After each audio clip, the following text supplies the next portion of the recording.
आग की लपटों से पसरा जंगल में तबाही का मंजर, वन संपदा जलकर खाक, वन्य प्राणी चल पड़े गांव की ओर।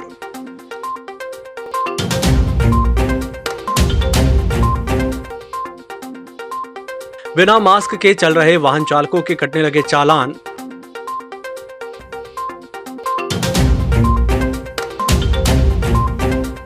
और सुगंधित चावल के नाम से परोसा जा रहा जहर नकली काली मूंछ के नाम पर उत्पादन कर उपभोक्ताओं में खफा रहे।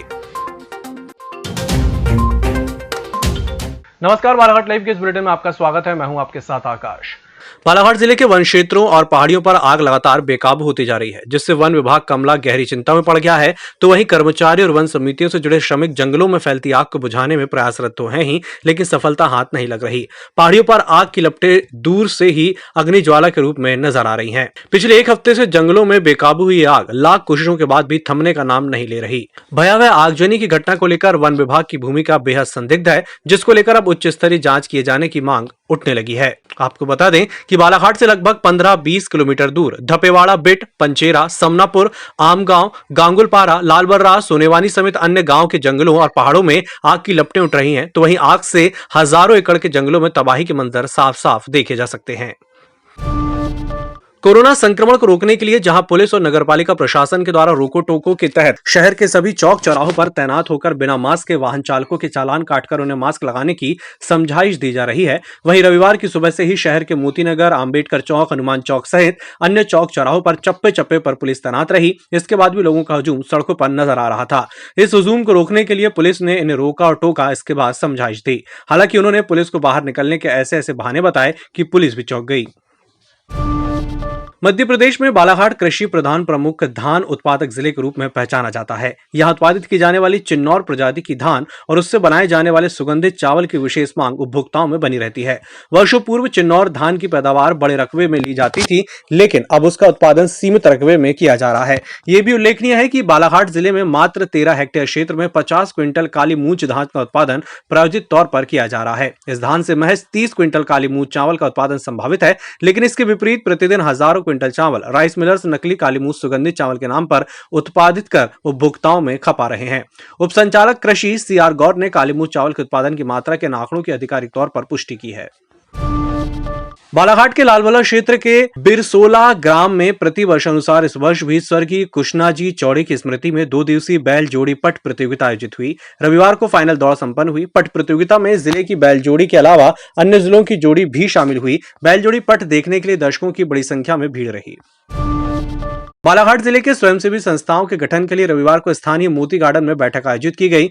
इस अवसर पर अध्यक्ष, सचिव, कोषाध्यक्ष और अन्य पदाधिकारी को चयन किया गया, जिसमें अध्यक्ष पद के लिए सर्वसम्मति से राजकुमार लिल्हारे को मनोनीत किया गया। आज जो जिला स्तर पर आज बैठक यहाँ आयोजित की गई थी, NGO के समस्त पदाधिकारी उपस्थित थे, जिसमें जिला स्तर पर एक संगठन का गठन किया गया है। उसका जिला समिति संगठन का नाम रखा गया और सर्वसम्मति से आज मुझे अध्यक्ष बनाया गया है। बालाघाट जिले में जितनी भी स्वयंसेवी संस्था थी, स्वयंसेवी संस्था, उनका संस्थाओं का गठन था। उनका एक अध्यक्ष, कोषाध्यक्ष और सचिव और सदस्य, संरक्षक, इनका चुनाव किया गया, जिसमें सर्वसम्मति से हमारे RK लिल्हारे को अध्यक्ष चुना गया। उपाध्यक्ष लता लिल्हारे, कोषाध्यक्ष सुरेंद्र कुमार खोबरागड़े, सचिव ईसूलाल धावड़े और अन्य पदाधिकारियों का चयन किया गया है। ये समिति पूरे जिले भर में जो स्वयंसेवी संस्थाओं की समस्या है और शासन से कोई सहयोग और इनकी पूछ परख नहीं हो रही है, इस बात को शासन के सामने बात रखेगी। अप्रैल से ग्रीष्म ऋतु जैसी गर्मी का एहसास होने लगा है। आग उगलते सूरज के आगे इन दिनों सभी जीवधारी त्राही त्राही कर रहे हैं। मनुष्य तो जैसे तैसे अपने बचाव के साधन ढूंढकर राहत पा लेता है, लेकिन पशु पक्षियों के सामने संकट की स्थिति पैदा हो जाती है। पानी की तलाश में वे मीलों का सफर तय कर रहे हैं। पक्षियों की सुरक्षा और उनके लिए दाना पानी के लिए जन जन में जागरूकता लाने के उद्देश्य से जल्दी आर्ट ऑफ लिविंग संस्था के ग्रेशियस कॉलेज के संयुक्त प्रयास से शहर में घर की छत और पेड़ की शाखाओं पर मिट्टी के सकोरे बांधकर नियमित पानी भरने का जिम्मा स्वप्रेरणा से लोगों को दिया जाएगा। प्रकृति हमारी मित्र है। इन गर्मी के दिनों में आइए हम सब मिलकर हमारे आसपास जितने भी पशु पक्षी हैं उनकी रक्षा के लिए और प्रकृति की रक्षा के लिए आगे बढ़ें, क्योंकि इस भीषण गर्मी में हम सभी को इस पुनीत कार्य में भागीदारी देना चाहिए कि हमारे आसपास जितने भी पशु पक्षी हैं उनकी प्यास बुझाने के लिए हम जल पात्र की व्यवस्था करें।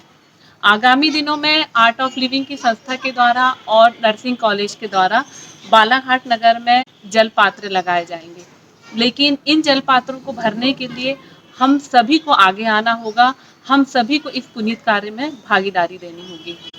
तो आइए हम सब मिलजुल कर इन गर्मियों में पशु पक्षियों की प्यास बुझाने के लिए ये कल्याणकारी कार्य में आगे बढ़ें। इस बुलेटिन में फिलहाल इतना ही। इसी के साथ मुझे दीजिए इजाजत। नमस्कार।